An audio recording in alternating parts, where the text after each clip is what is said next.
चाहिए कि बच्चे डिप्रेशन में कैसे जा रहे हैं। कहीं ना कहीं सवाल बड़ा सवाल है, डिप्रेशन में कैसे जा रहे हैं बच्चे, कोटा के क्यों जा रहे हैं। जयपुर के लिए जब एक टाइम था जब रूम नहीं मिलते थे, रूम भी नहीं मिलते थे, रूम अब क्या स्थिति? अभी तो ये कि पहले रूम मिलते 5,000 में, भी आप 2,000 में रूम मिल जाएंगे। क्योंकि नमस्कार, आप देख रहे हैं मरुभूमि न्यूज़। मेरे साथ में शिव प्रकाश कोटा से हैं, जिन्होंने 7 का चुनाव भी लड़ा। और अब ये जिस कोटा से आते हैं, कोटा में आपने देखा होगा शिक्षा का हब नाम से जाना जाता है, जहाँ पर सबसे ज़्यादा विद्यार्थी हैं वो अलग अलग जिलों से वहाँ पर पढ़ने के लिए आते हैं। यही नहीं कि राजस्थान ही नहीं केवल, बल्कि बाहरी राज्यों के कई लोग हैं वो भी कोटा के अंदर पढ़ने के लिए आते हैं। कोटा को शिक्षा नगरी के नाम से भी जाना जाता है। लेकिन अब ये है, इनका बड़े गंभीर आरोप है कि उस वहाँ पर जो आत्महत्या ऑलमोस्ट वहाँ देखने को मिलती है, वहाँ पर सबसे ज़्यादा होती है। उसके पीछे की वजह क्या है, अब आइए उनसे भी जानते हैं। हाँ शिव प्रकाश जी, बताइए किस प्रकार से जो कोटा नगरी है उसको शिक्षा हब के नाम से जाना जाता है, लेकिन वहाँ हत्या बढ़ने का कारण क्या है? देखो, आपके चैनल का पहले तो मैं बहुत बहुत धन्यवाद करना चाहता हूँ जो कोटा के बारे में आपने आवाज उठाई है।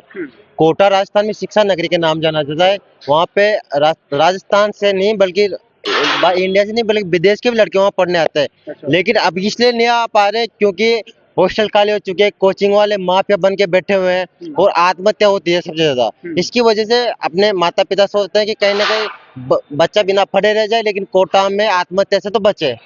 इसका आत्महत्या का मुख्य कारण मेरे हिसाब से ये हो सकता है क्योंकि सबसे ज्यादा आत्महत्या करने वाले लड़के हैं, लड़कियां बहुत कम है। अभी तक मेरे को समझ में नहीं आ रहा, सुप्रीम कोर्ट ने, हाई कोर्ट ने जारी कर दिया कि कोटा में आत्महत्या क्यों हो रही है, और जयपुर में नहीं हो पा रही, दिल्ली में नहीं हो पा रही, सीकर में नहीं हो पा रही, कोटा में सबसे ज्यादा आत्महत्या क्यों होती है। कम से कम 2 महीने में 14 आत्महत्या हो चुकी है। सबसे ज्यादा केस आते हैं उद्योग नगर और विज्ञान नगर थाने के केस आते हैं। पुलिस वाले भी क्या करे बेचारे, पुलिस वाले बॉडी को उठा लेते हैं, या तो किसी ने जहर खा लिया, किसी ने फांसी लगा ली, या किसी ने छत पे से कूद के जान दे दी। पुलिस वाले जाते हैं, पोस्टमार्टम करा के बॉडी को घर पे सौंप देते हैं, बोलते हैं कि जांच चल रही है, जांच चल रही है, लेकिन अभी तक पुलिस वाले खुलासा नहीं कर पा रहे आत्महत्या क्यों हो रही है।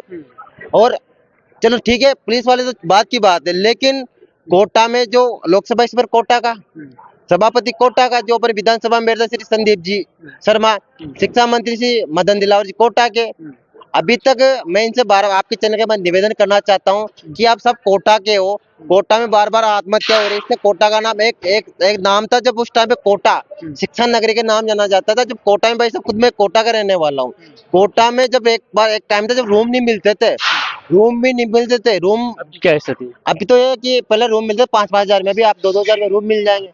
क्योंकि एलन के आसपास जितने भी हॉस्टल है सारे बंद हो चुके हैं। इसका मुख्य कारण है कि कोटा में बार बार आत्महत्या बन रही है।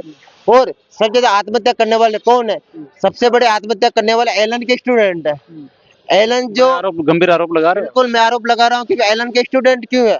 एलन वालों को समझना चाहिए, जो कोटा में लैंडमार्क सिटी का नाम जाना जाता है, उस जगह पे पता नहीं क्या क्या बिकता होगा, शराब भी बिकती है, पता नहीं क्या क्या वहाँ पे बिकता हो, मैं इस सीजन का क्योंकि। लेकिन आप एक बात बताओ साहब, शिक्षा का स्कूल रहता है, वहाँ पे लिखा रहता है कि शिक्षा के 200 किलोमीटर के एरिया में आप किसी प्रकार से कोई गुटखा धूम्रपान नहीं करोगे।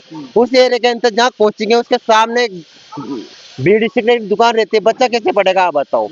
सब ज्यादा आत्महत्या करने वाले लड़के हैं, बाहर की लड़कियां आती है, लड़के आते हैं, लेकिन इसका अभी तक सरकार जवाब नहीं दे पा रही। तो मैं आपके चैनल के माध्यम से कहना चाहता हूँ, सरकार गंभीरता से ले, क्योंकि आत्महत्या आपके एक परिवार से नहीं हुई है, आत्महत्या उनकी हुई है जो बेचारे उनके माता पिता दिन रात मेहनत करके लगे रहते हैं कि हमारा बेटा डॉक्टर बन के है, हमारा बेटा इंजीनियर बन के है, लेकिन वो जब आत्महत्या करके जाते उसके न तो सपने तो जो है कोटा में रह जाते हैं, लेकिन उसके डेड बॉडी घर पे जाते हैं माता पिता क्या देखे, उनके माता पिता को देख के दूसरे जो स्टूडेंट कोटा में आते वो भी नहीं आ पाते। उनको ये डर रहता है कहने का अपना स्टूडेंट भी आत्महत्या नहीं कर ले साहब। बिल्कुल। तो ये 7 नेता थे जिन्होंने 7 का चुनाव भी लड़ा। और सबसे बड़ी बात तो यहाँ ये निकल के आती है, जो कोटा जैसा हब, जैसा शिक्षा नगरी, जिसके अंदर अपन देखते हैं अक्सर अखबारों के अंदर ये खबरें आती हैं कि आज किसी ने आत्महत्या कर ली या फिर किसी ने मंजिल से कूद के आत्महत्या कर ली। ऐसे तमाम मामले हैं देखने को मिलते हैं। अब सरकार के ऊपर इन्होंने बड़े गंभीर आरोप लगाए हैं कि वहाँ से आने वाले कई सारे मंत्री हैं, विधायक हैं, उसके बावजूद भी सरकार है वो उस सही निर्णय पर शायद नहीं पहुंच पा रही। और इनका कुछ सवाल है वो हमसे पहले। हाँ बता। बेनीवाल जी चासंग मुद्दे को लेकर भी गए थे कोटा में, तो वहाँ पे इन्होंने भी कहा था कि कोटा में मैं आया, कोटा में जैसे प्रवेश हुए तो कोटा में जैसे घुसे तो उन्हें लगा कोटा बहुत अच्छा होगा, लेकिन आत्महत्या जब वो व्हाट्सएप कॉल आ जाए किसी पर सोशल मीडिया के बारे में, कोटा में बहुत बता आत्महत्या बढ़ रही है। करौली सॉरी बेनीवाल जी ने वहाँ मुद्दा उठा के आए थे कि अगर कोटा में आत्महत्या नहीं रुकी तो कोटा में बहुत बड़ी रैली करेंगे, आंदोलन करेंगे। और मैं शिव प्रकाश नागर आपके चैनल के माध्यम से बताना चाहता हूँ, बहुत जल्दी कोचिंग माफिया के खिलाफ मैं आंदोलन छेड़ने वाला हूँ, चाहे जेल कार्य करा दो मेरे को, चाहे कुछ भी कर दो, क्योंकि मैंने कई बार कोटा कलेक्टर में ज्ञापन दिए, प्रशासन को अवगत कराया, शिक्षा मंत्री को अवगत कराया और माननीय लोकसभा स्पीकर को अवगत कराया, क्योंकि मैं चाहता हूं, क्योंकि मैं तो न तो एलन में पढ़ता, न किसी रेजिडेंस में पढ़ता, न किसी कोचिंग करता मैं, क्यों मैं आवाज क्यों उठाऊं, लेकिन कहीं ना कहीं मेरे को ये लगता है क्योंकि मैं जिस चीज से निकल के आया हूँ, जिस समाज में मैं रहता हूँ, जिस कॉलेज से मैं शासन चुनाव में लड़ा था, लेकिन उस जगह से आया हूँ निकल के, तो कहीं ना कहीं मेरे अंदर छात्रों के भावना जिंदा रही।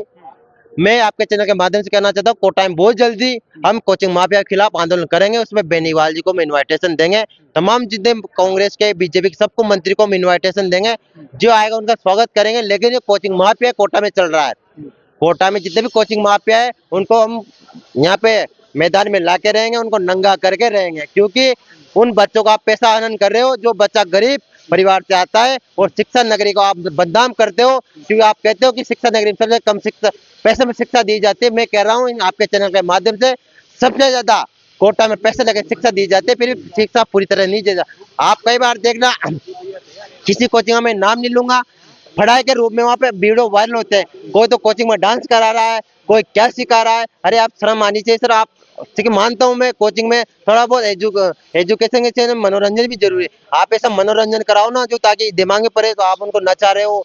हाँ, और मैं सबसे बड़ी बात कहना चाहता हूँ, मेरे हिसाब से अगर देखो कैसे आत्महत्या रोकी जाए, बच्चों को 7 दिन के अंदर एक मनोरंजन भी कराना चाहिए, और जितनी आप 12 घंटा 13 घंटा 16 घंटा की जो कोचिंग लेते हो उनको कहीं ना कहीं थोड़ी बहुत कम करनी चाहिए। बच्चे को डिप्रेशन रहता है, कहीं ना कहीं मनोविज्ञान को आप बुलाना चाहिए कि बच्चे डिप्रेशन में कैसे जा रहे हैं। कहीं ना कहीं सवाल बड़ा सवाल है, डिप्रेशन में कैसे जा रहे हैं बच्चे, कोटा के क्यों जा रहे हैं, जयपुर के नहीं जा रहे। तो कहीं ना कहीं मैं आपके चैनल के माध्यम से कहना चाहता हूँ, और बहुत बहुत धन्यवाद आपका चैनल का, जिन्होंने कोटा की आवाज जयपुर में मैं आया, इंटरव्यू लिया, आपने उठाई। जय हिंद जय भारत। बिल्कुल, तो ये इनके सारे तमाम आरोप थे। अब इन सवालों को लेकर, इन जवाबों को लेकर आपके क्या विचार है वो भी हमें कमेंट करके जरूर बताएं, और अगर कोटा से प्रदर्शन होता है तो हम इसी चैनल पर आपको कवरेज जरूर देंगे। देखते रहिए मरुभूमि न्यूज़, तब तक के लिए जय हिंद, नमस्कार।